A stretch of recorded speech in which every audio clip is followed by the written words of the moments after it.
Okay, lovely. Okay, well, thank you very much, Nigel, for that introduction. And yeah, absolutely all of that is true and still true today. But just like to start off by saying Pura Vida, everybody. That's the sort of popular common Costa Rica greeting.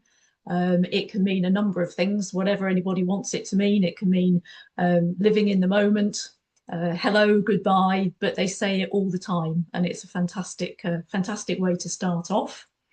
So yeah, as Nigel was saying, some of you may well have been lucky enough to have visited Costa Rica before, much as myself back in 2013. So hopefully you'll be able to use these slides of images as a nice reminder of what you saw back then. And then maybe this will whet the appetite to get out there and have an adventure yourselves. And for me, it's really just going to be a nice reminder of my trip from last year, seeing some of the photos again. So the trip that we went on was last year. It was the final week in September and the first week of October, give or take a few days either side. And they actually call that the green season. So not quite the peak season, but the green season. And there is a reason for that. So it did rain a little bit, but not enough to ruin the trip in any way. You can still see just as many birds, but you might find it a little bit cheaper in accommodation and traveling around just at the end of that main peak season. So well worth considering. You know, that is when we went and we had a fantastic time. But you know, any time is a good time to visit Costa Rica. Perhaps not mainly in the main winter season or our winter, because you know they do get a lot of rainfall and there's potential roadblocks and things like that when you're getting into the really nitty-gritty of our winter. So yeah, amazing time of year to go.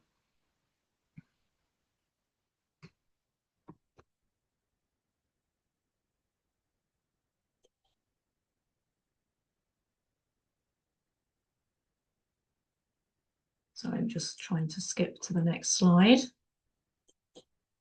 There we go. So yeah, Nigel was saying it's the bridge between North and South America.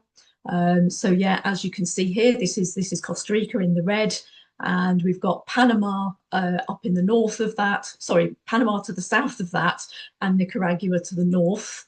So yeah, located right there in the central of the two countries, and it's got the Pacific Ocean on the left, and of course the Caribbean to the Caribbean Sea over to the sort of the northeast of the country.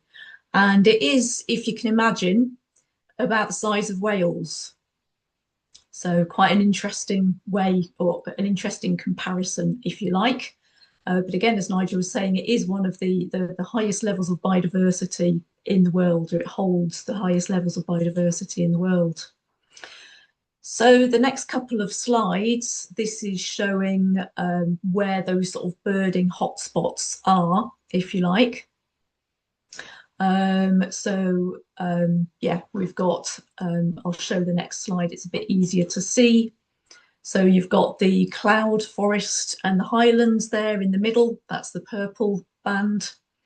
You've got the Central Valley in the green, and North Pacific lowlands up there in the yellow, and the Caribbean lowlands in the orange, bordered by the Caribbean foothills. And then in the blue, you've got the Central South Pacific lowlands. So in each of those, you get, you know, a different species of bird and other wildlife. But this is how they split their country into these sort of ecozones. There's 936 species of bird. Nigel was about right when he said 900. So 936 species across these ecozones. So this was the way we chose to travel. We've got all the different points there. So between 1 to 5 We did 1 and 2, 3, 4, 5 in week 1, followed by 6 to 9 in week 2. And this is a list of the places that we stayed in. So this list is what I'll be talking about as we go through the presentation. So the way that we travelled, week 1 was, we were lucky enough to be involved in a tour where we had a minibus and a tour guide. And this was all put together by one of the sort of professors of ecotourism, if you like, at the university, Sergio, which was a fantastic way to get around.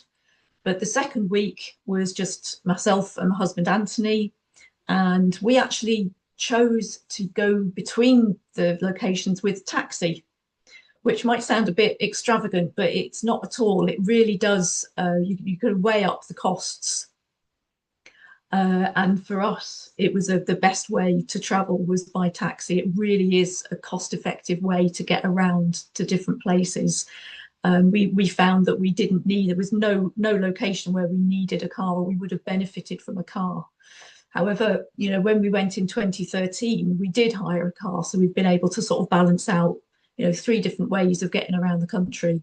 And if you did choose to go to drive yourself, you know, it is very, very easy to get around.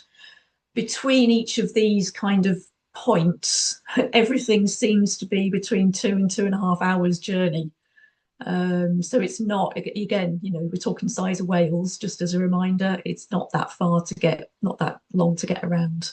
Sometimes you might get snarled up in some of the traffic, particularly around San Jose, but once you're on the open road, it's fairly easy to get around.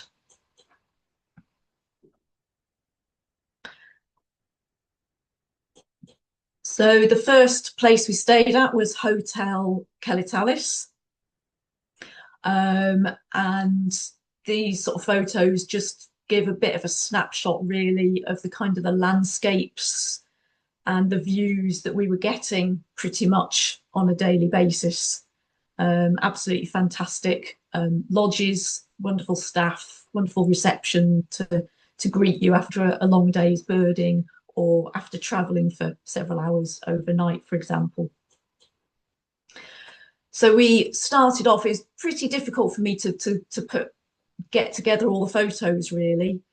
But the first week, I would say that most of the images were by a fellow traveller, Jeff Belton from Casa Birding, who was on the trip. The second half were pretty much all of Anthony's photos. So these first few in the first week will pretty much be by Jeff. So we did some early birding before breakfast, and this wonderful crested owl was spotted up in the canopy near the lodge, followed by a lovely belted kingfisher. There's a lovely waterfall and river nearby. This was the waterfall. We spent quite a lot of time at this waterfall. As you can imagine, it's a stunning location. We're getting fantastic views of the kingfisher, and also a lovely green-fronted lancebill that was flitting around almost constantly in front of us at this lovely waterfall. Back for breakfast. They seemed to like doing smiley faces with their food, but the food was absolutely fabulous in all of these lodges. They really did, you know, look after you very, very well. And then back out again after breakfast, as a lot of these tours generally do. I don't know if you can see on my screen here, just try, and I don't know if you can see all of that. I'll just move this out of the way a little bit if that was in your view, I'm not sure. But yeah, post breakfast, we were lucky to see this lovely yellow-bellied flycatcher and this fantastic Montezuma oran pendula right outside the lodge, which was fantastic to see. And I was gripped with this one. I didn't manage to see this beautiful sunbitten, unfortunately, but 2 or 3 of the people in the group did manage to see this wonderful sunbitten displaying right outside the lodges. We all had individual lodges that we were staying in, and this was what they came to after breakfast. And this was taken by our guide, Fabian, marvelous guide, knew absolutely everything about what we were seeing. So yeah, beautiful sunbitten. We did keep going back and trying to find it, but it just showed that on that one occasion. So most of us missed this lovely bird.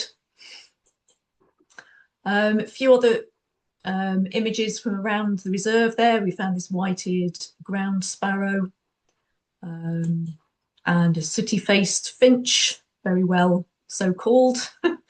Not much to the imagination there, but a beautiful bird nonetheless. And of course, you know, Costa Rica is renowned for many of its wonderful hummingbirds. The rufous-tailed hummingbird was seen fairly regularly across all the different sites that we visited. Beautiful birds, obviously. And this brown-billed scythebird, how Jeff managed to get this photo, I really don't know, because he did it all through digiscoping. All of these images are through digiscoping, if I didn't say that to begin with. But of course, these birds are very similar to our sort of tree creepers in their habits and behaviour, shimmying up the trees and rooting around for food within the moss on the trees there. The black-faced solitaire, beautiful bird, generally you get to hear that more than seeing it. It's the one that sort of resonates wonderfully through the tree canopy. Even if you don't see the bird, you do hear it singing a lot of the time. And yeah, beautiful, beautiful song. So at Hotel Quelitales, we had 187 species just in at that one location where we stayed for a couple of days, couple of nights, and some daytime birding. 187 species, absolutely fantastic. I did say to Nigel at the beginning, I did put a few other photos in. It's not just birds. So this is a beautiful blue morpho butterfly, obviously with its wings closed and open there. So we moved on from Hotel Quelitales and we moved along to a little local town called Cachi. And it was a lovely park that we went through, but with a sort of sadness associated to these ruins. This was a 16th century church that was within the park, sadly destroyed by floods and earthquakes from some of the awful weather that the country does get. But it was lovely just walking around, very atmospheric. Saw lots of bird species within the park itself. And not too short distance away, we came across this endemic to that area, the Cabernet ground sparrow. Again, how we managed to get this shot, I don't know, because it was just sort of fudging around in some of the undergrowth that we were looking at. So absolutely gorgeous bird. Around the Cachi Dam, there was a pair of bat falcons that were just sitting, as this one's doing, on some of the structures around the dam. So that was pretty impressive to catch those two birds just resting around. So we were then en route to another lodge, Talamanca, but it was quite a long journey, that one. So we actually stopped off at Casa Dowii, which is where Sergio, who I mentioned before, who's a professor in ecotourism and bird trips, bird holidays. This is his own lodge as well as where he lives. Absolutely fantastic and set up perfectly for bird watching. Whilst he was making us an absolutely fabulous lunch spread for 12 people just on his own. How he did it, I don't know. But we had a walk through the grounds as well as sort of looking out through the windows here from on his balcony. One of the species that came into the feeders there was this prong-billed barbet. But yeah, 23 species just within a quick lunch break before we sat down to eat. This beautiful female long-tailed silky flycatcher, as well as a male black and yellow silky flycatcher, came into view for us. And also a common Chloris fingus as well came in, beautiful bird. When we came away from Casa Dowii, we actually headed up into the Paramo and the cloud forest. So the highest we were at was 3,400 meters. And yeah, you can just see it was very atmospheric. We were glad that we'd packed some extra layers because it got pretty cold up at the top there. But we did manage, this was a view, I mean, you can just tell the sort of the extremities of where we were and the surrounding just enormity of these views that you get constantly to some of our birding group. We did find we were up there for a particular bird, the volcano junco, but it was really fleeting. Nobody was able to get any photographs of that one. So then we went on to the amazing Talamanca Reserve. As I say, all of these places we stayed at were just stunning, but this was a particular reserve. They called themselves a reserve, and it's 4,000 acres of land. And they've got these wonderful mini lodges with sort of garden landscapes outside them. Transport is much needed to get around the reserve. And it basically comprises some primary and some secondary rainforest. So it used to actually be a cattle ranch many years ago, and the current owners bought it back in 1988, and over the years have converted it back to sort of pristine rainforest and secondary rainforest as well, and opening the doors to visitors in 2005. And you really wouldn't know that it used to be a cattle ranch at all. You know, they've done a fantastic job. So before lunch, we got 95 species before lunch, which was fantastic. This was the sort of the much needed transport to get around, as I said. It's a little bit like Meet the Flintstones, but fortunately it did have tyres, so that's one thing. So yeah, it's part of the Savegre biological corridor. So one of those areas that's very much rich in biodiversity. And again, you know, just the landscape and the scenery and the wonderful waterfalls and rivers was just absolutely magnificent. It was sort of the term people use, isn't it? Is the sort of the broccoli forest. So you could just see that for just miles and miles and miles around as we walked through some of this reserve.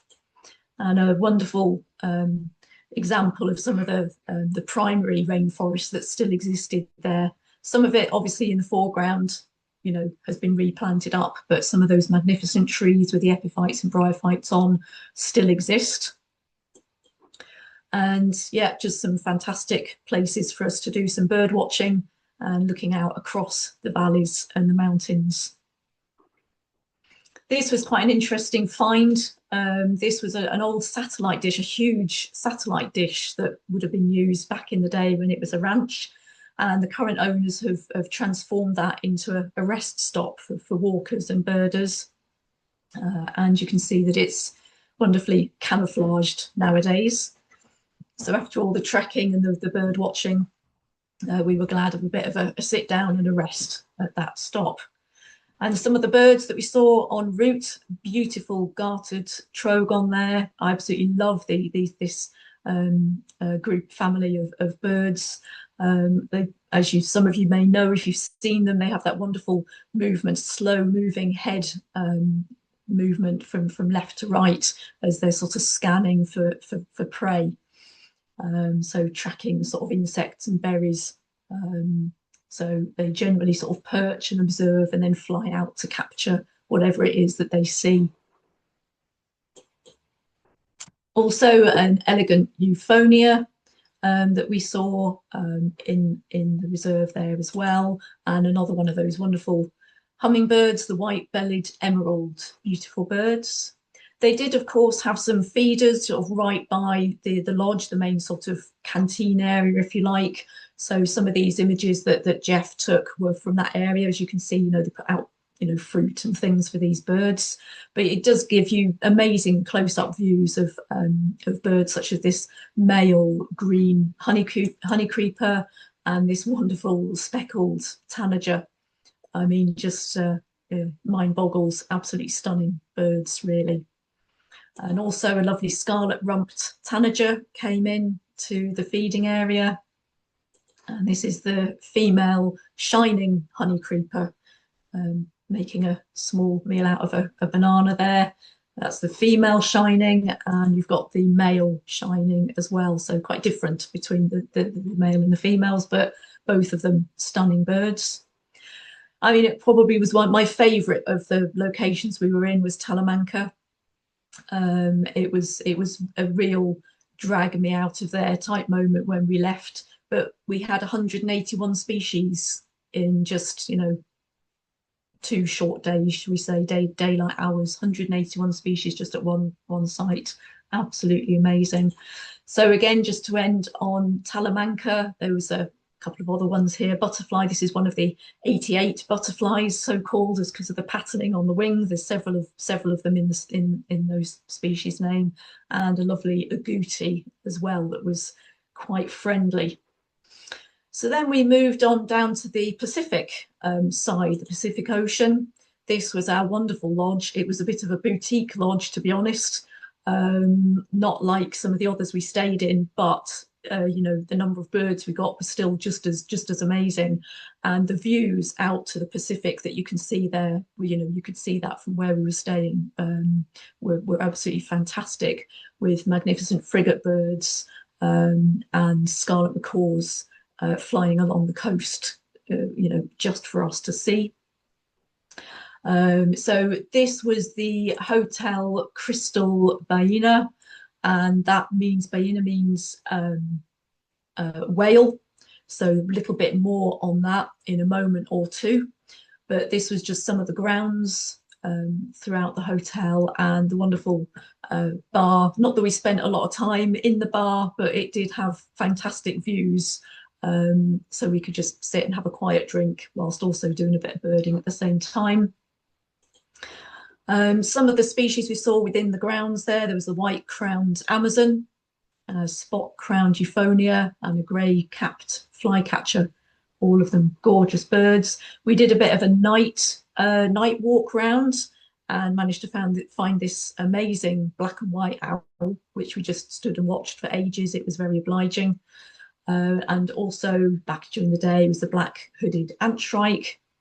Another one of the flycatchers, the golden-bellied flycatcher, and also a roadside hawk. We did see quite a few of these on the journey. They're very typically seen perched up literally on the side of the road. So this was a nice capture of a roadside hawk that Jeff got, and the rufous-backed wren, which was fairly common actually. We saw and heard a lot of those. They've got a fantastic song. Our wren in the UK has got a wonderful song, so this one equally similar to that. And then a lovely Coati mundi was found. It's always nice to see, not just the birds, but everything else as well. And a couple of lovely butterflies, one of the clear wing species and one of the tailed butterflies there as well. But yeah, as I mentioned, the area, Baena, means whale. And this was one of the key reasons that we went to this area. So these are the humpback whales, particularly the southern hemisphere population. So you get the northern hemisphere population as well, but the southern hemisphere population of humpback whales come down to these waters because they're attracted to the warm and calm waters to feed and mate and give birth and nurse their calves as well. So we were really privileged to see these animals. We spent about 3 hours out on the boat. And these animals can be seen here through July to November. So we were watching up to, I think it was 7 or 8 individual animals as well. So it wasn't just the one, they just seemed to be cropping up all over the place. So absolutely fantastic part of the trip.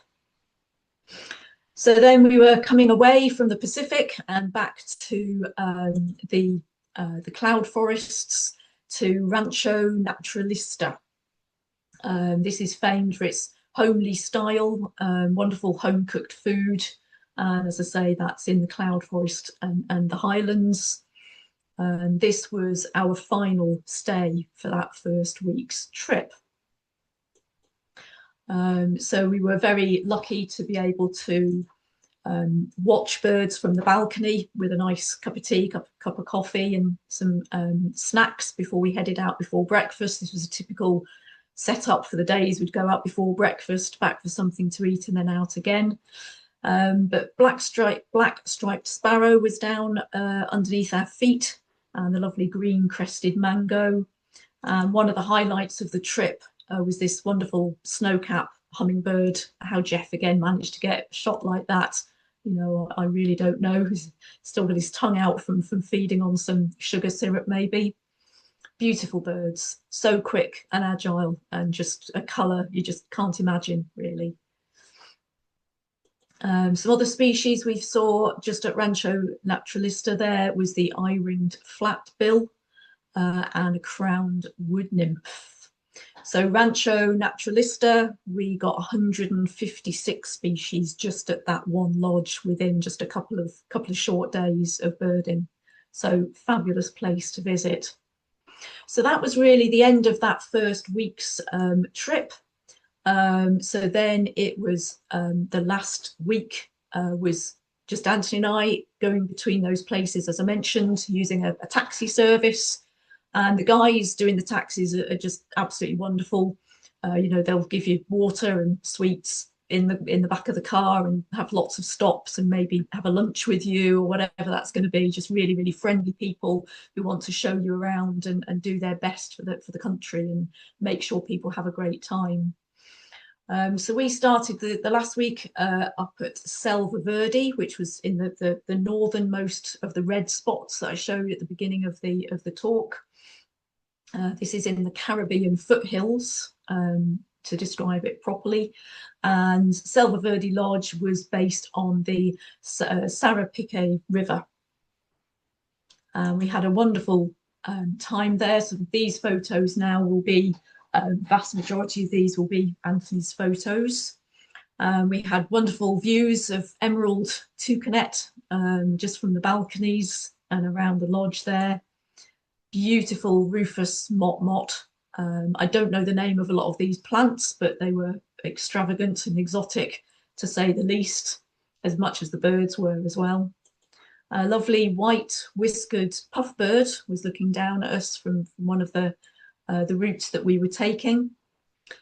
And of course, you know, we've seen a couple of photos of mammals, but this was a lovely mantled howler monkey, which were calling quite often from the canopy. But a beautiful capture there in the dappled sunlight. I don't think we found out what species of hummingbird this was, but this was a hummingbird nest with 2 young in it. And I think you could say that was about the size of a walnut, not much bigger than a walnut, you know, absolutely tiny, minute, delicate, fabulous birds. So how Anthony spotted that, I don't know, but fabulous camouflage just under a leaf, probably useful for stopping any rain getting into that nest. A lovely buff-throated saltator bird there, beautiful capture again. And I've put in a few slides because Costa Rica is obviously quite renowned for some of its frog species. And we were lucky to find several of these at this particular place, Selva Verde. This is a green and black poison dart frog, can be between sort of 1 and 2 inches in length. Beautiful shining sort of greeny coat to it. This is I think pronounced Bullinger's snouted tree frog, so called because it's got that snout. Some people also call it a crocodile frog, which you can kind of see why. Very flat and squat to the earth. Again, very tricky to spot, but we were fortunate to see this. This was out on an evening, nighttime guided walk with one of the rangers at the lodge there. So one of us picked that out under torchlight. The strawberry poison dart frog, probably one of the sort of most famous ones people know about. but also known as a blue jeans poison frog. Again, a wonderful capture. This was the Central American bullfrog, but also smoky jungle frog. This one is very much bigger, anything up to sort of 8 inches in size. So that one was a bit easier to spot. But I just love the colours and the markings through the eyes of these frogs. In particular, this final one of the frog, which is the dusty glass frog. I mean, it's just absolutely stunning.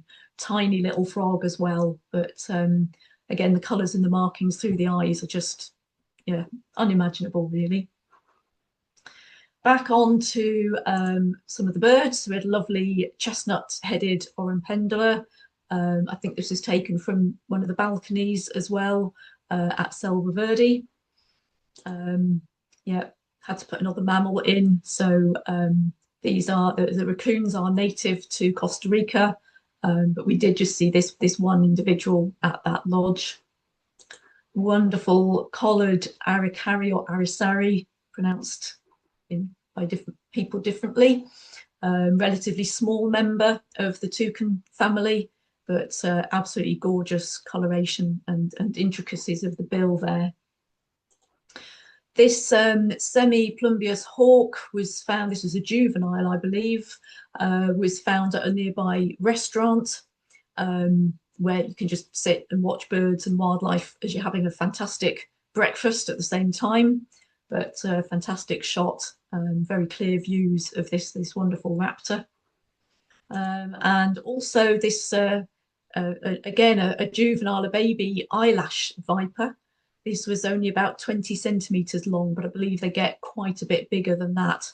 But yeah, just a baby one, this one. And also towards the end of our trip there, this was actually viewed from the car park, would you believe? But this is a sloth or a sloth, however you pronounce it. Just kind of looks a bit like a bundle of fur, really, up in the canopy.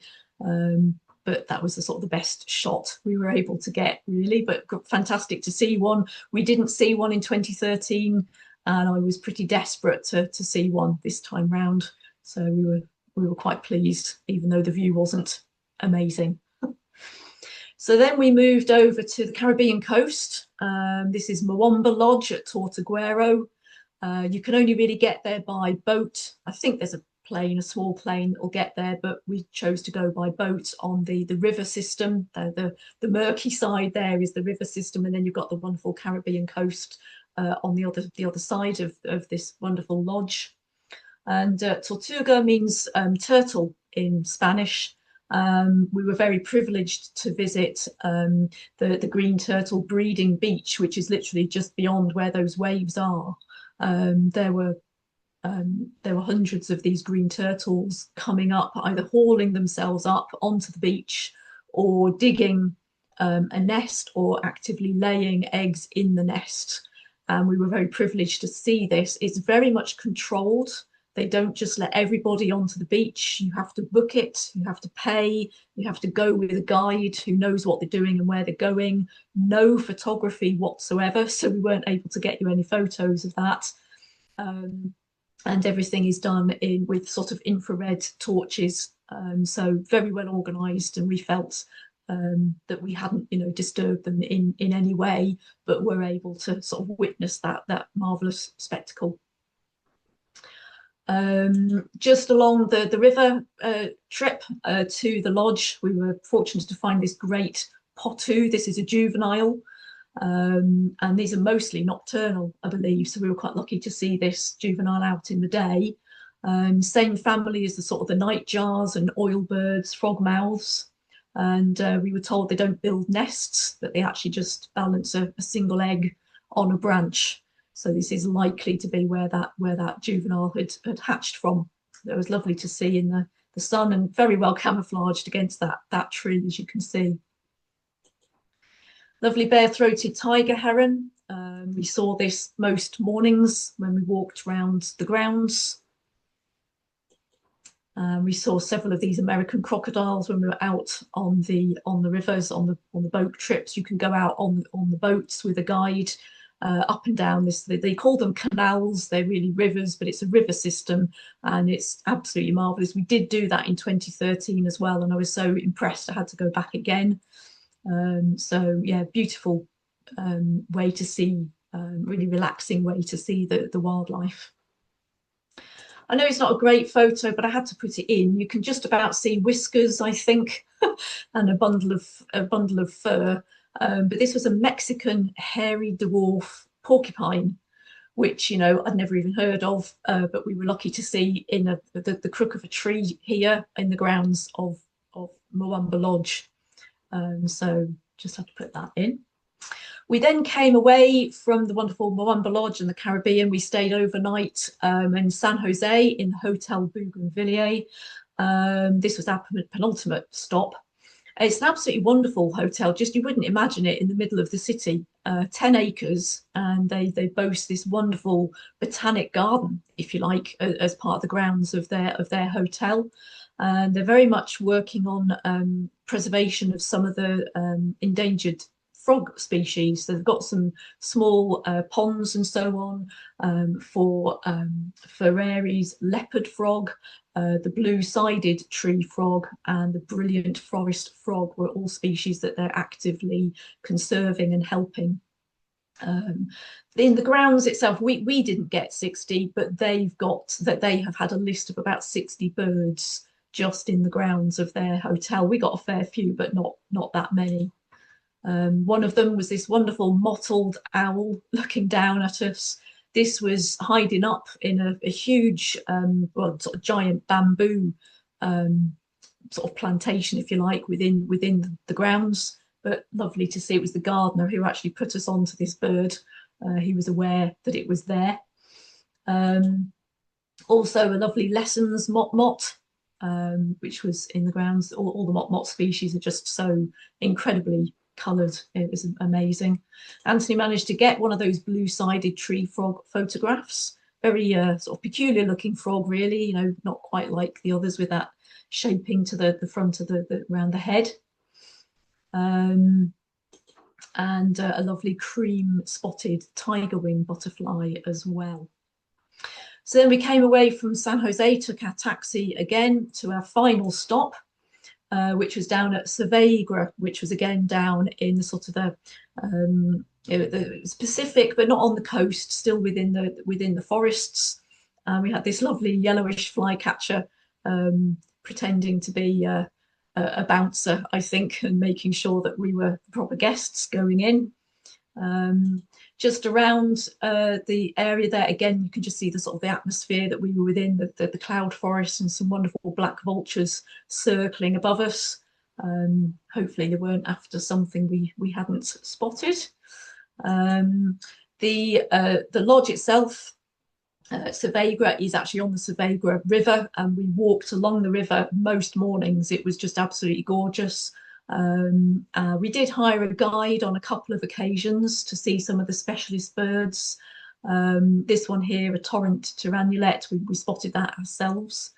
But yeah, there are guides locally that we hired. One of them, we particularly wanted to see if we could see tapir, or tapir as they pronounce it, on a night drive. And although we didn't see the tapir, it was a fantastic experience. We were out in the dark, walking around in the forests. We did hear a puma, which was very close, which was a bit nerve-wracking.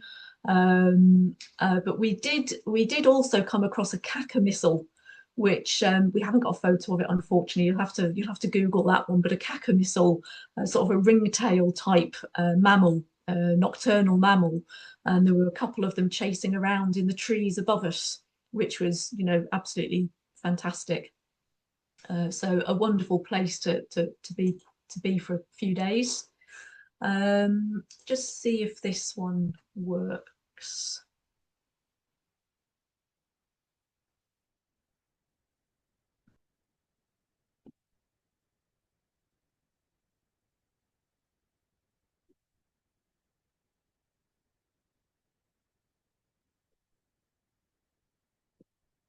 Absolutely amazing. Which was that one? That was the scintillant. Scintillant. scintillant hummingbird, that one.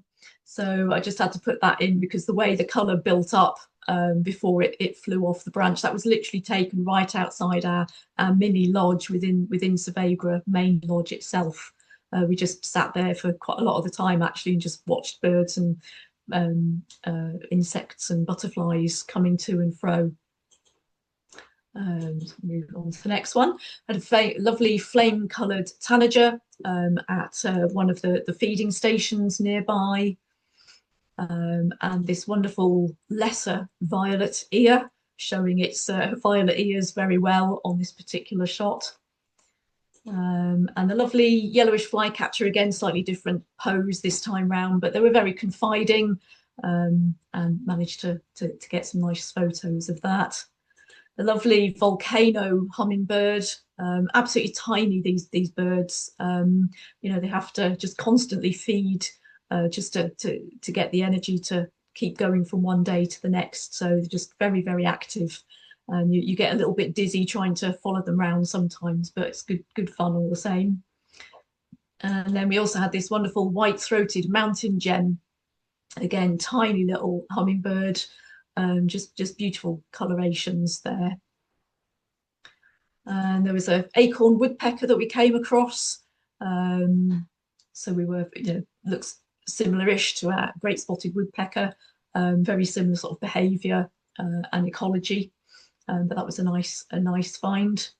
And as I said, we did hire a guide because 2013 we had also missed the resplendent quetzal. How we did, I don't know, but we did. So we hired a guide this time around the Savegre Lodge, and they managed to find us this one.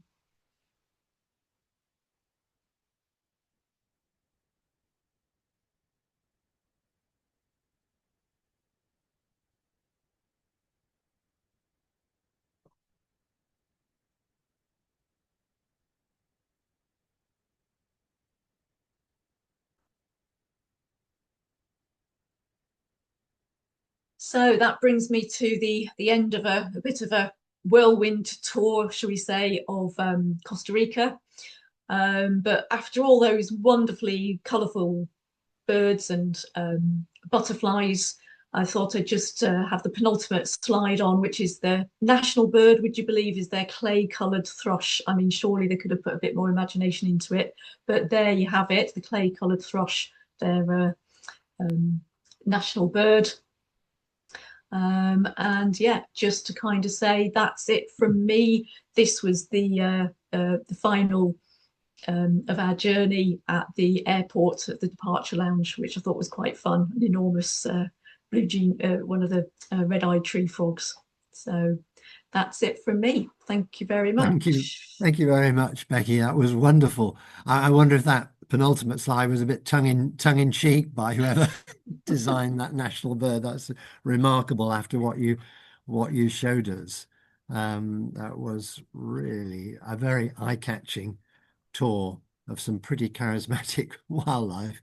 I'm sure there are a lot of questions, and I'd like to invite anybody to ask them, put them to Becky either through the chat box or just directly. Please be informal about this, and if you put your audio on, you can ask Becky directly. Anything you've seen this evening. Over to you out there. I've got a question, Nigel, or a couple of questions. I everyone, it's Justin.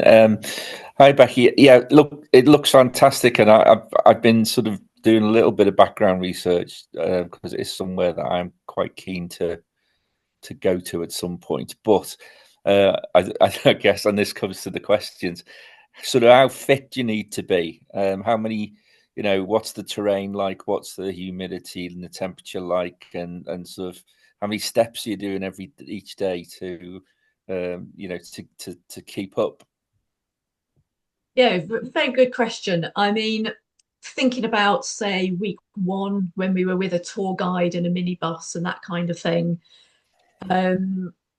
we did not have to walk very far at all to see amazing stuff. I mean, there were people in our group who were sort of late 70s, who were, you know, able to manage the walks that we were doing. And there's always opportunity to kind of just have a sit and a rest off, you know, and catch up, or we usually do a loop round, and we can pick people back up on the way back, so to speak. So it's entirely up to do. I mean, you know, at Mwamba Lodge, for example, we would just sit at the edge of the river for quite a long time and just sit and watch and relax, and you're just constantly seeing stuff. So you don't have to walk absolutely miles to see these birds. And a lot of those lodges we were at, you know, they've got those feeders very, very close, and you can just, again, just sit and watch them. Really, you know, they draw them in wonderfully for you. You don't have to do much of an effort to see them. And, you know, getting from one place to the next in the minibus, very easy, you know, to get around, and people helping you and that kind of thing. I mean, the heat wise, when we went September, October, it wasn't too bad. I would say over the Caribbean was pretty sticky. We did get quite a lot of rain over there, to be honest with you. I think if I was going again, I wouldn't really go to that area at that time of year. The rest of it was fine, maybe the Pacific side. But yeah, it's quite a few mosquitoes as well around there at that time, because it was so rainy. But the rest of it was absolutely fine.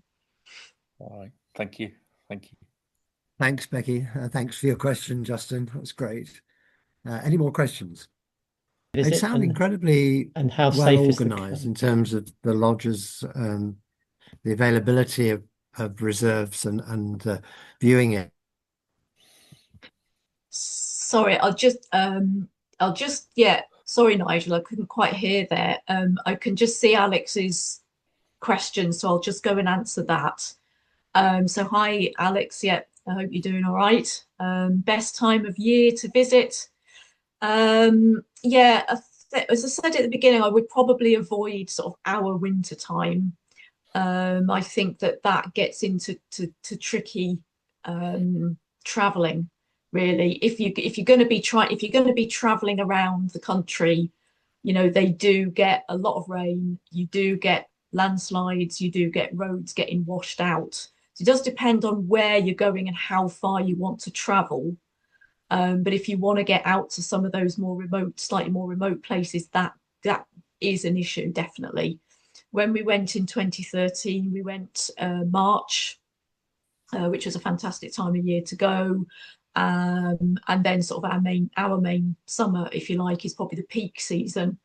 But that, you know, you can get quite a lot of people. You can get quite busy, not necessarily on the birding routes, but getting around in some of the other places does get busy with sort of beach goers or and whatnot. So yeah, self-guiding. Yeah, 2013, as I say, we did self-guiding. We hired a car, drove ourselves around. Very, very easy to do that. This time, the second week, we had a taxi firm that drove us around, which was very cost effective, and I would recommend that if we were to go again. And if you pre-plan, you know where you're going, you know, that is a really good way to get around. Yeah. Thanks, Becky. Any more questions? So Gethin's got his hand up. Gethin. Yes. Yeah. Hello. Welcome. Thanks, Becky. Good to see you. Good to see you as well, Nigel. Yeah, thanks, Becky. That was absolutely wonderful. I'm very lucky to have gone to Costa Rica myself. It's the only place out of Europe I've ever gone. It was an absolutely fantastic time. One thing that really struck me whilst I was there, though, was just how few of the tourists that I was seeing around me were Costa Ricans, like locals. All of them, like 90% of them, were rich white Americans. A lot of Americans were going there, and it did make me question the sustainability of ecotourism in Costa Rica if it relies on long haul flights from, you know, people from very far away. You know, going into the next few decades, that might be a problem. So my question is, did you also have, like, the majority of the people that you were seeing kind of foreigners, or were there a lot of in-house tourists there as well, from what you saw? Yeah, I think from the tourist side, I think you're right. It's a very good question. I think the sort of tourists we were seeing were probably as you describe. But it is a big industry, so a lot of the locals there, do work in the industry, either as guides or at the lodges, or drivers, that kind of thing. So it definitely does bring a lot of income. I think it's one of their prime sources of income to the country, and they do appreciate the visits. But some of the guides that we hired from around the local lodges and so on, they were certainly very well educated on the birds. They knew absolutely everything. And as I mentioned at the beginning, one of the people who put together the first tour is a professor of ecotourism at the University of Costa Rica. So they train a lot of people in tourism and ecotourism. So I think that they probably do some sort of internal visits, if you like, and tourism. I didn't particularly see any other tourists like that on our particular trip, but we were very much, heading from one place to the next, doing the birding tour, really. Yes. If I can just give a cheeky book recommendation, actually, Nigel, and Becky. Go ahead. Yeah, like if any of you want to know more about ecotourism in Costa Rica, there's a book called In Search of Meadowlarks that came out about 3 or 4 years ago. And a lot of that book is on how ecotourism developed in Costa Rica and how they changed from what they were like in the 70s and before then. So if any of you want to know more about that, then check it out. In Search of Meadowlarks. Thank you. Thanks very much, Gavin. Very interesting question and topic, and thanks for the reference. And thanks for your answer, Becky. It's great to hear from you firsthand what you noticed. Any other questions?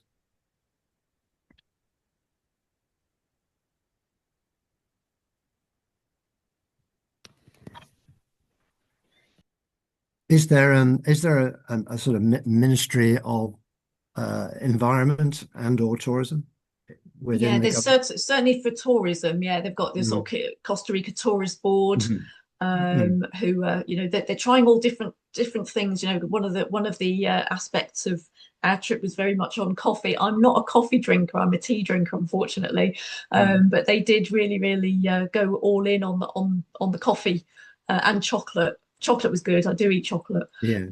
So they're very much sort of focusing that as another sort of income, if you like, through the tourist board, and making sure that people did sample some of the local coffee and chocolate and things like that. Yeah. Am I right in thinking that they are in the habit of paying for ecosystem services in a way that perhaps in Europe we're only just beginning to think about, but that they've been doing it for a while longer? Yeah, I think so. And in particular, when we went to the Talamanca Reserve, that was just a fantastic turnaround of what used to be a cattle ranch, as I was describing, and really sort of first class way of getting it back into something for wildlife and birds and so on. So yeah, I think there's definitely a lot of that going on. With the COP30 or whatever it is coming up in Brazil shortly, and talking about that part of the world, how might climate change affect the biodiversity in countries such as Costa Rica, do you think, Becky? Yeah, I mean, as I mentioned in talking to Alex, answering Alex's question, they are suffering probably more and more from these sort of freak weather events, which does have big repercussions on their sort of infrastructure, if you like. People getting around, roads being washed out, and landslips and things like that. So there's certainly that aspect that is, a key consideration for the country. Certainly, yeah. Are there any more last minute questions? Just to build on that, Nigel, I remember when I was there talking to somebody about climate change in Costa Rica, and he said that it might be a particular worry in the cloud forest. He says that currently it's very cloudy, very rainy every day. But what they're seeing more now is just like not a lot of rain or no rain at all for about a week, and then all of a sudden it just all kind of dumps down. So it's changes in that word, Mm. precipitation, is a big worry.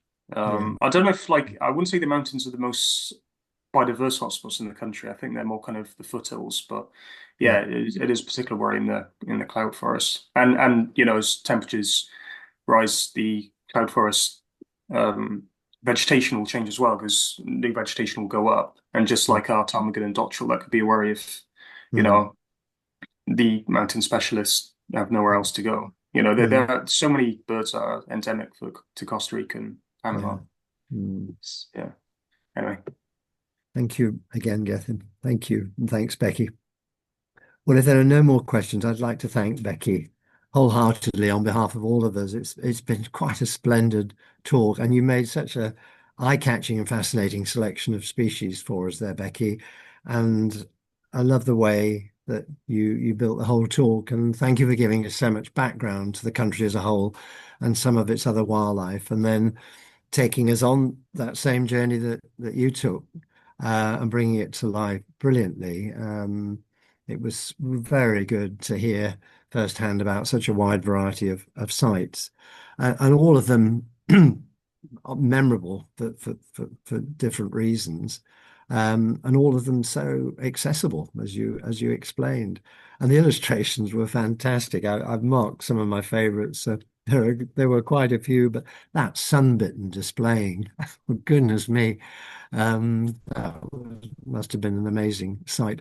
The little hummingbird nest with an umbrella leaf was just remarkable find. Congratulate your husband on finding that and getting the photographs. And the poison dart frogs, stunning. I'm really surprised and delighted that you saw those, because one tends to hear that they're so difficult to see as they're becoming so rare. And that great Potu picture, that was very evocative. It's fantastic, splendid picture, as indeed was the black vulture circling over the cloud forest. Spoke volumes for the sort of habitat and the creatures there. Thank you for putting all that together, coming out with such wonderful names. It makes British birds' names, and indeed British birds, seem rather mundane when you hear things like torrent tyrannulets on your doorstep. That's amazing. So it's been a real treat this evening. It really has. I'm sure it's whetted a lot of people's appetite, certainly my wife and I. And yeah, we look forward to following in your footsteps. And I hope you and Anthony get the chance to do more tropical traveling like that, because clearly there is so much to see. It brings world biodiversity really home to you, and what we might lose. The splendor of it all, the diversity of it all, is just something so precious. It's best seen firsthand, second best in a talk like tonight. So diolch yn fawr iawn. Thank you very much indeed on behalf of us all. Good Thank night you. to you. Welcome. Bye bye.